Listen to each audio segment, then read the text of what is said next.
to all the senses. You had the yellow shirts that's getting my sight. You know, I've got the book, and then you had the music playing, which tied directly into the theme of the book. So was that some of the music y'all used to make? No, it wasn't my music that I made, but definitely music from the time period. Yeah, you know, yeah, absolutely. Yeah. Okay. Yeah. I just thought that was so dope. I appreciate that. And it's still online though. You have to go back again. It's back in the early 2000s, but you can look up on SoundCloud, Unknown Seeds, or just put the task at hand, and it'll come up. Like we used to rep for Savannah Tough, man. Like, yeah. But you know what? During our era, there were a lot of rap groups. Yeah, you know that were. You know, I guess they just went their separate ways in life. And I don't think they had the opportunity to shine as much as the rappers do now, like Quando Rondo and Westlake. What's his name? Josh know them all. My son knows them all. There you go. But you know, social media is a way easier platform for rappers these days. Definitely. So we didn't have that. You know, we had to hustle the old school way. Definitely. Do what you can to get on the radio. And in the South, one of the things too, like lyrically, the South that's been an evolutionary process as well to me, because the South was always better at creating songs where you can get in the car and ride or either party. Like outright. So even when that's why when Outkast came out, that was like, woo! Because you were that was my experience because of the lyrics that they had. And it was like, stop playing. Somebody from Atlanta and, you know, Big Boy from Savannah was like, are that tight? Before them. And the book actually gets into some of that too. You really only had Poison Clan, who was working with 2 Live Crew down in Florida. And Poison Clan had... They could rap, even though they were mixed in with 2 Live Crew and they were doing the party music. They did some party songs, but they had some songs too. And then you had Ghetto Boys, who was just emerging out of Texas. And in the book, that starts to come out with Southern rap is really starting to take its roots as well. And I tried to put that out there. Groups people may not even know, like Success and Effect, who used to have Roll It Up, and I'm editing that part out, but if you used to know that song, that was a huge hit. Or like Poison Ivy. Fans might not even know about all that stuff. I feel like I missed a good party era. or if people remember, B stands for Broncos, Beans, BFW, Bang and a Bang. They're like all of that stuff. For people who listen, and you like, was this like SSU parties? Like, you know, I was all of that. Yeah. So, oh my God. Anyway, I tried to put a lot of that in the book for people to be like, wow, man, I had no, you know, either you knew it and it's going to resonate, or you like, wow, it's like a history lesson at the same time, too. So. Alicia Scott, she said, my mind is playing tricks on me. I remember that song, but who was it? Who rapped that? Ghetto Boys? Ghetto Boys. Yeah. Right. That's 91. Wasn't Scarface a part of Ghetto Boys? That's where I knew it from. Yes. Yep. Yes, Alicia, he's married. Oh my God, that's what that's. And that's another reason when you were like, why did you go to Atlanta? That's another reason why. Oh!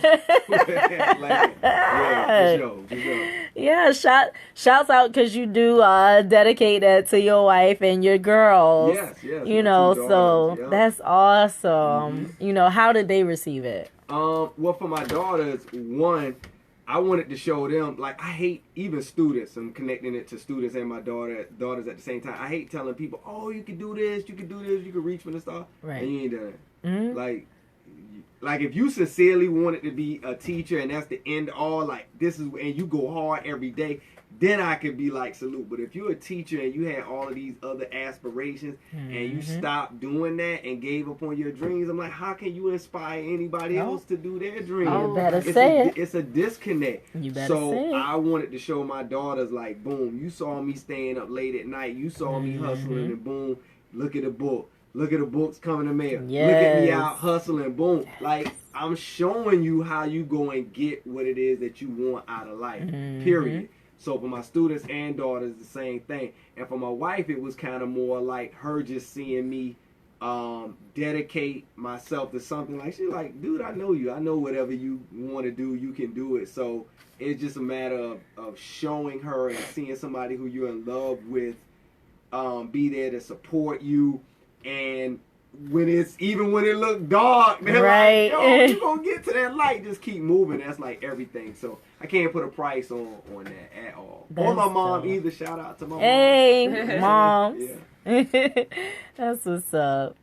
I wrote down so many different aspects of this book and talking about just culture and cultural differences, because when he ran across Brianna and I'm talking about one of the characters in the book. Okay. So Dez is the main character, and he ran across a young lady called Brianna. She was out of Minneapolis. Yes.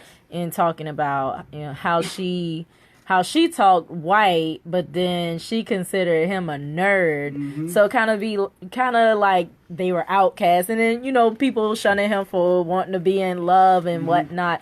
You know, trying to navigate. I haven't made it to the dark side of the book, but trying to navigate through the innocence and really like understand what black is. Definitely. I wanted to give all of those diverse perspectives because, you know, we're not all the same. Whether you live right here in Savannah, there's so many different kinds of black people in Savannah.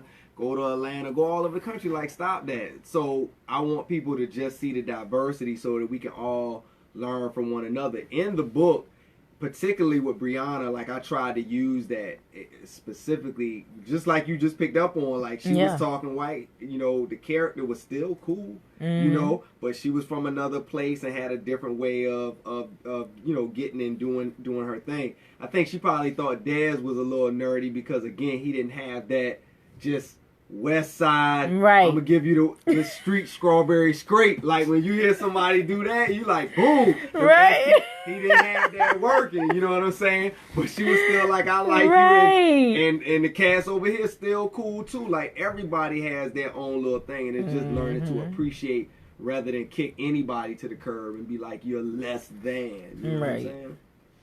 I like the styles too. When he had the Gumby and he carved a K in the back of his head, I was like, oh my God! To think about the styles back then, and then I look at the boys now.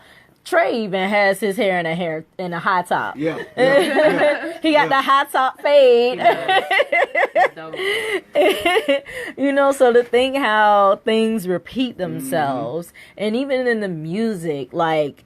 The 90s rap sampled a lot of the 70s and early 80s blues and funk. And now here we are today. I listen to the radio, and Chris Brown and Ty Dolla $ign are like the kings of sample now. They have sampled Mint Condition. They have sampled Tony. Yep. You know, and I'm thinking, like, man, not everything repeats itself. You know, there's nothing new under the sun. But I like the fact that we can go back and teach our kids, like, yeah, well, you want to hear the original song for this? Because I don't know what it was I was listening to, but Josh was like, they stole that song. And I was like, oh, sir. Let me put you on. So, right. I feel that so much. It's like, for me, growing up, listening to the hip-hop that I heard later on in life, when I would hear original records, I was like, yo, man, like, it just blew my mind, because back then I didn't know about a lot of stuff, but I had such an appreciation because the music was quality still. Right. And so now when I got older into my 20s, I would go back and really get into Earth, Wind and Fire, or go back and get into, you know, Miles Davis, all of these artists that people that I grew up sampling. It was, you know, it was really good, man. It just kind of enhanced, you know, everything that I was you know, trying to do. Another door for Flicted, because I talked about these doors into the book. One definitely being, like we mentioned and talked about, Savannah. It's like, man, you don't I'll tell people, like, in terms of the language, the words. Yes. Like, I really try to just make people appreciate everything about Savannah, like little nuances. thing, and because that that's where the pride is. I was like, Yeah. I always, had this appreciation for for culture, and I wanted to do that, and I think hopefully people will receive it as such, man. When they did it, like, yo, wow, man, and it'll be a movie one day, and that's for sure. Absolutely, yeah, it'll be a movie one day, and hopefully those who dig the story, I can put on for the city and give everybody a chance to shine when that happens as well. She is. We got somebody commenting on my live, Miss Alicia Scott. Okay. Shouts out to Alicia Scott. She's also a program host here on 107.5 FM salute. with The Rise, Okay. Monday through Friday from 7 to 9 a.m. And she's also running for state representative, District 164. There we go. Thank you. But she is a riot. Okay. Cool. She's a riot, to say the least. So she wanted to know your name. and amongst other comments, you'll see those later. Cool. Another door, and y'all can chop back in whenever. I love the questions, but I'm just thinking about some of the things. No, this is your time. Okay, so another door into the book, I think, is just dealing with the chaoticness of growing up. Like, this book is definitely going to resonate with people from our era, but young people should be reading this as well, because the same theme, it's the same stuff. Love and relationships, you learning about sex, family relationships, drugs, like all of those things. And I think to get a different perspective on it, it is kind of refreshing, because I didn't want to write like another stereotypical, hey, I'm locked into the hood, this is all I know, this is all I got, and I'm trying to survive. Those are great. There's a lot of those, but I wanted to just give something else that put a different spin on it, to show how some people make it and don't succumb to that, or some people, even in those environments, are not all that way. And what I mean by that is, like, all good people don't always do good things, and all bad people don't always do bad things. You'll see in the story where some people who you may read and be like, man, I ain't feeling them, like you like, and then they do something so noble or honorable, and you like, dang. And then some people who you were really rooting for do some of the shadiest stuff in a moment. So I wanted to again give young people a different way of looking at things, and again I go back to the laughter and the humor, get you laughing. Open you up. You're not armed. You're not like, man, he's trying to tell me, he's trying to preach to me, and you might, actually, gain a few things along the way. Your authoring skills to make your characters dynamic, that's something that a lot of authors cannot accomplish. Okay. They have very stern characters. They are this way. They are that way. Nothing changes throughout their storyline. So the fact that you can complicate people's perspectives of your characters, that's a very good mechanism. Cool. A lot of people cannot accomplish that. And when I'm reading your book, it's not only about me resonating with everything Savannah.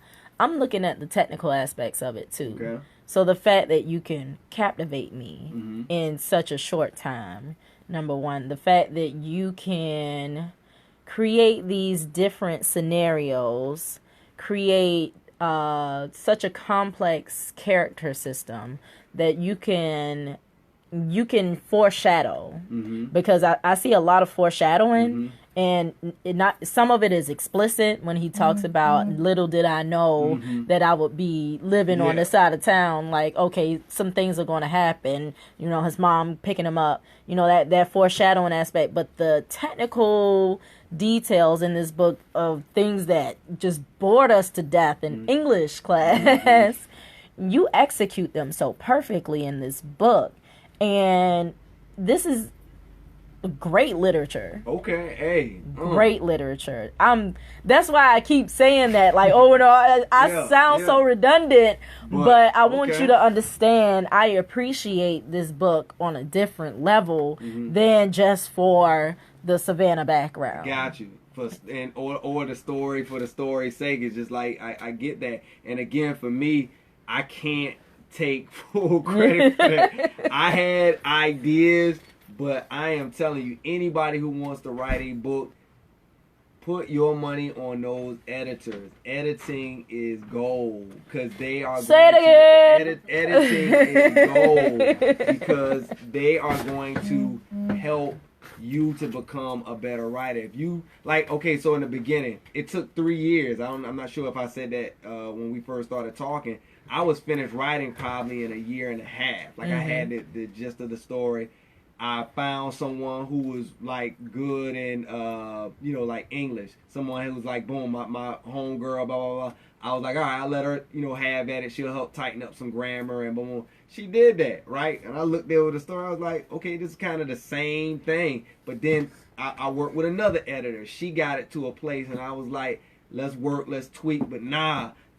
So I didn't want to put it out. I knew what I wanted, how I wanted, impactful the story to be. And again, it went through probably 4 or more real deal edits with the people that I acknowledged earlier. And that's really why on the technical tip, you are seeing that because they brought it out and were like, look, you have to do this. You have to capture this. I love this, but you this is part is dragging. Go in, make me want to feel that first part in the chapter, so it's just dope. Again, Victoria Christopher Murray, you can look her up.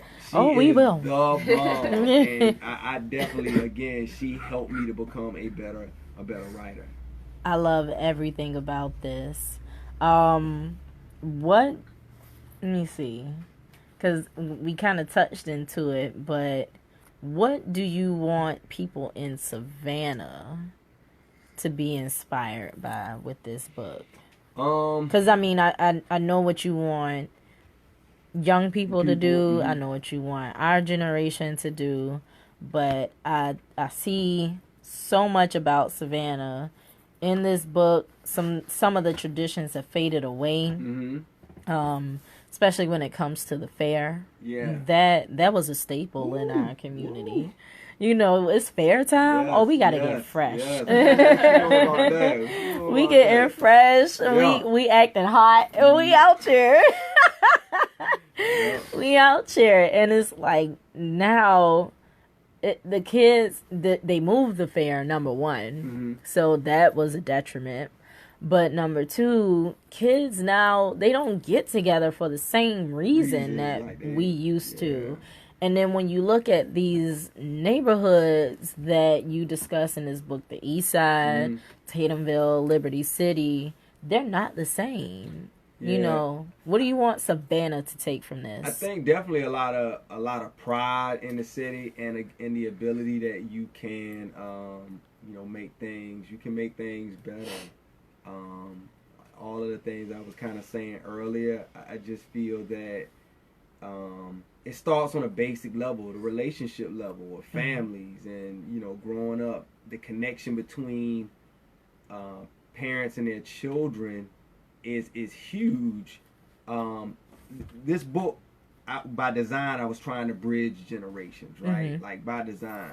Yeah, and so when I think about Savannah, it's like, if you are a parent right now, you gotta put yourself back in those shoes. Yeah. If you don't, you're gonna take a lot of losses because it's like everybody wants you to be perfect and toe the line, and you should be. You should be doing what folks. But we weren't like that. We messed up. You have to understand everything is a process, and it's not this one event, one moment. So for Savannah, just in general, I'm very inspired. Like, I don't walk around with my head down, for nothing. I hate seeing some of the stuff that goes on. But like you said earlier, things occur in cycles. So we're actually getting to a time where the youth are going to be like, enough is enough. Like, we want better. And when they want more and better, that's when you're going to see the change, because they don't have the constraints of bills and I can't do whatever. They don't know enough to know all that. All they got is that energy and passion. Right. So on little small levels, just seeing the main character, you know, begin to win and believing that what's inside of himself is greater than the circumstances around. That's a simple lesson. If you believe what's inside of you is greater than what's around you in terms of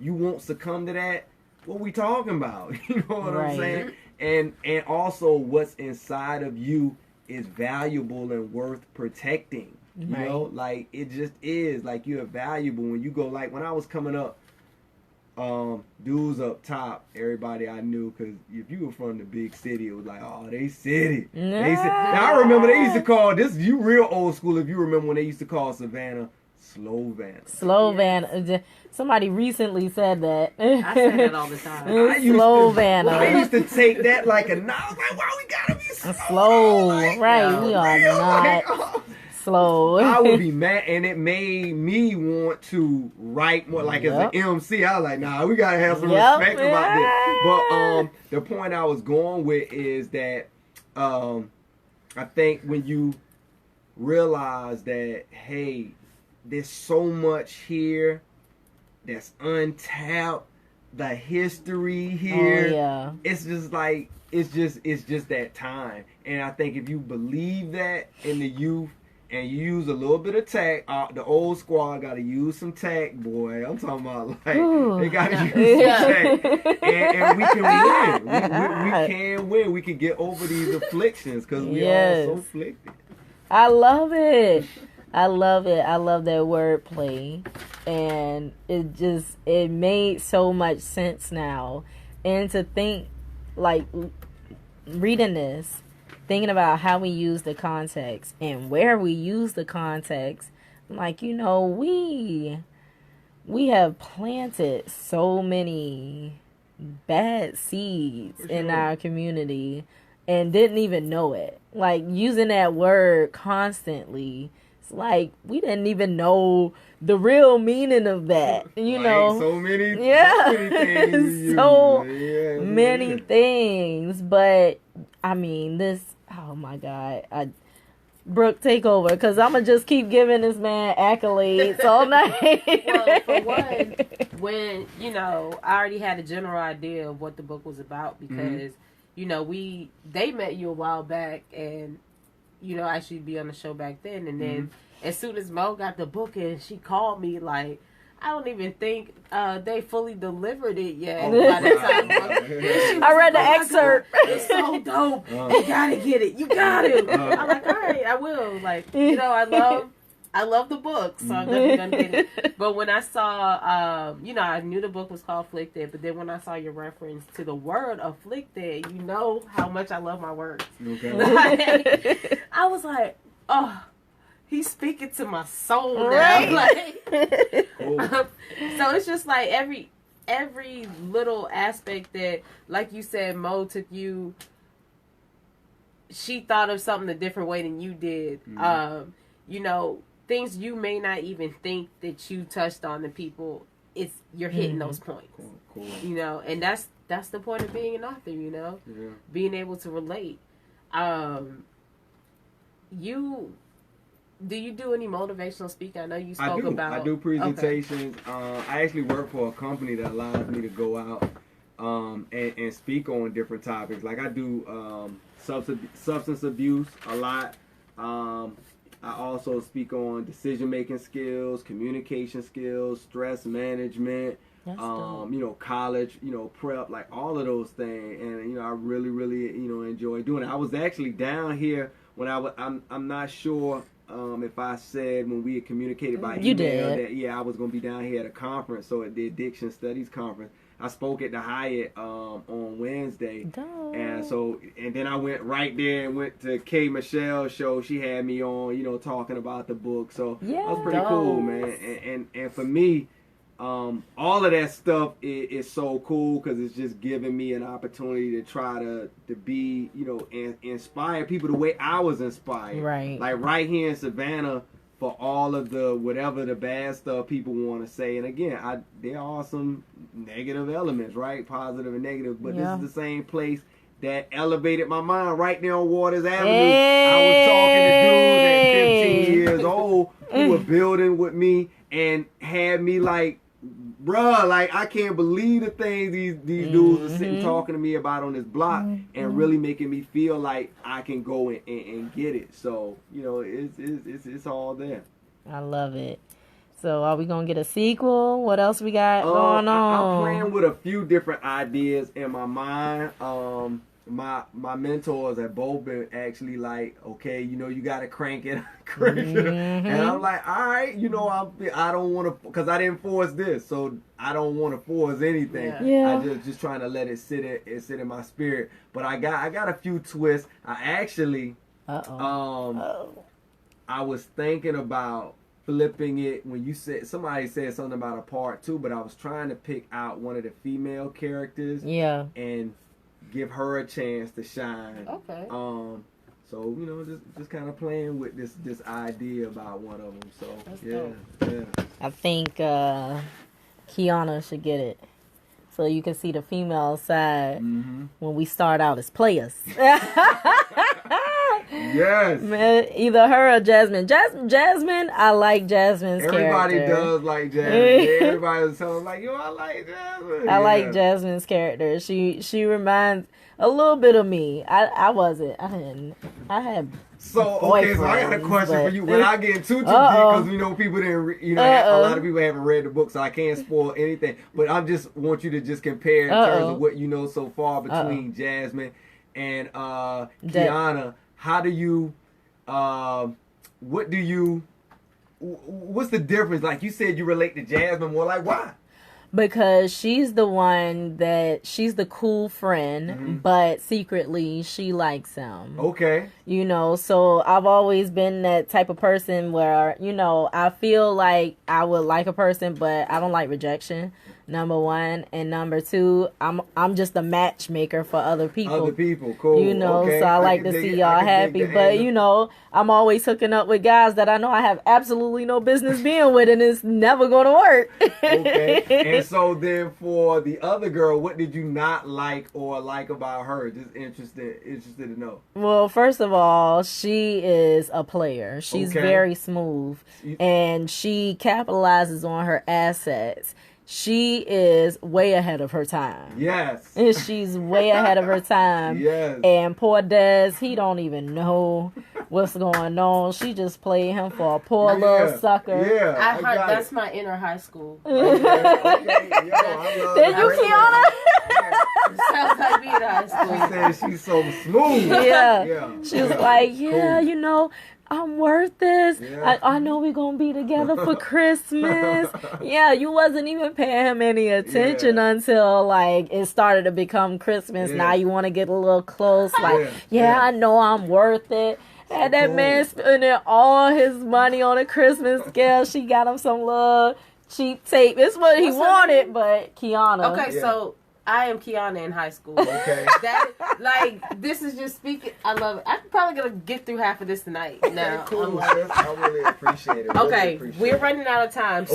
So tell everyone where they can find. That's what I want to do. You can say everything, but no prices. No price. Okay, so one, you can go on Amazon and get the book. If you type in Flicted the book, or just the word Flicted, Flicted, you can get it. You can go to my website, which I would prefer. Yes. Flicted the book. And there's actually, if you type in the code Savannah on Flicted the book, the website, you will receive a discount. Boy, wow. I mean, you already giving the book away. Yes. And then lastly, I'm in town until tomorrow. You can hit me on Instagram or Facebook, and I'll pull up and I'll sign an autograph. We can take a cool pic together. Hey. Speaking of cool pics, feel free to tag me when you post ours. Okay. Yeah. I have to get your Instagrams and Facebook and all that. If mine's look like trash, Just don't even post Well, we it. get a second chance tonight. With your phone, because I'm at like 3%. As my usual. phone. Yoshi, thank you to Johansi Robles for coming through the studio, because he always, he brought his charger, but it doesn't fit my phone. So all right, so I know we've already talked about what you want everyone to get from the book. What's one thing you want everyone to take from this conversation this evening? The wrap up. Ooh, that's powerful. What I want you to take from this conversation is, don't sell yourself short. Whoever you are, wherever you are, believe in yourself and whatever it is that you want to do. Big, small, your day-to-day hustling, whatever it is. Don't sell yourself short with your kids, your relationships. Anything, man. Take every day and live it to the fullest. Like, that is for real, for real. Excellent. Hey. All right. Well, you have been on with Real Talk and AJ Kush, author of Flicted. Pick it up. Whoop, whoop. Amazon, flictedthebook.com. Flictedthebook.com. Excellent. These are your options. Do it for your soul. You're listening to Real Talk on WRUU-LP, Savannah, Georgia, 107.5 FM, WRUU.org. We are Savannah Soundings, community radio with global soul. Good night. Boom. Wait. Suck it, Diddy. Everything on time. It's 10 o'clock on the dot. Hey. Suck it, Diddy.